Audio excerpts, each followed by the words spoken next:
ঈদের পর সোমবার মাঠে গড়াচ্ছে চলতি ঢাকা প্রিমিয়ার লিগের 10ম রাউন্ড। মিরপুরে আবাহনীর মুখোমুখি হবে প্রাইম ব্যাংক, ফতুল্লায় শেখ জামালের সামনে দাঁড়াবে পারটেক্স, আর বিকেএসপিতে খেলবে লেজেন্ডস অব রূপগঞ্জ ও গাজী টায়ার্স। 2-3 দিনের মধ্যেই শুরু হবে জিম্বাবুয়ে সিরিজ আর বিশ্বকাপের প্রস্তুতি।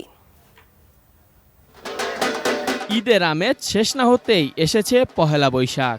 ঢাকা শহর এখনও উৎসবে বুঁদ, কিন্তু ব্যস্ততা বাড়ছে মিরপুরের শেরেবাংলা জাতীয় ক্রিকেট স্টেডিয়ামের।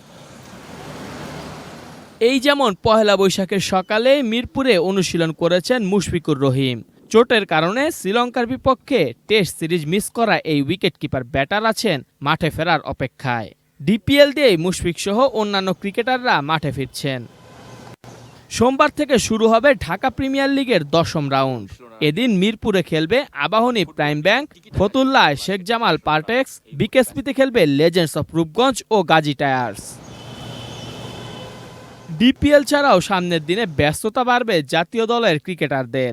আগামী জুনে যুক্তরাষ্ট্র ও ওয়েস্ট ইন্ডিজে অনুষ্ঠেয় টি-20 বিশ্বকাপের জন্য খেলোয়াড়দের ফিটনেস টেস্ট দিতে হবে 2-1 দিনের মধ্যেই। বিসিবি সূত্র জানিয়েছে, সব ঠিক থাকলে আগামী 18 এপ্রিল ফিটনেস টেস্ট নেওয়া হবে বিশ্বকাপ দলের রাডারে থাকা ক্রিকেটারদের। 22 এপ্রিলের মাঝেই ঢাকায় ফিরবেন জাতীয় দলের কোচিং স্টাফরা। 28 এপ্রিল 5 ম্যাচের টি-20 সিরিজ খেলতে বাংলাদেশে আসবে জিম্বাবুয়ে। জহুর আহমেদ চৌধুরী স্টেডিয়ামে 3, 5 ও 7 মে হবে সিরিজের প্রথম 3 ম্যাচ। মিরপুরে সিরিজের চতুর্থ ও পঞ্চম টি-20 হবে 10 ও 12 মে। বিশ্বকাপের দল বাছতে এই সিরিজের ওপরই পাখির চোখ থাকবে বিসিবির নির্বাচক প্যানেলের। বোর্ড পরিচালক খালেদ মাহমুদ সুজনও চান তাই।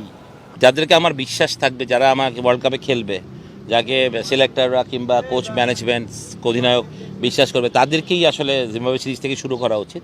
আমি মনে করি যে ওই লম্বা চিন্তা না করে ওয়ার্ল্ড কাপ যেহেতু আমাদের টার্গেট নেক্সট ওয়ার্ল্ড কাপ, তো ওটার মাথায় রেখে আমাদের কতটুকু করা যায় সেটা ইম্পর্টেন্ট। জিম্বাবুয়ে সিরিজ শেষ না হতেই যুক্তরাষ্ট্রে 3 ম্যাচের টি-20 সিরিজ খেলবে বাংলাদেশ।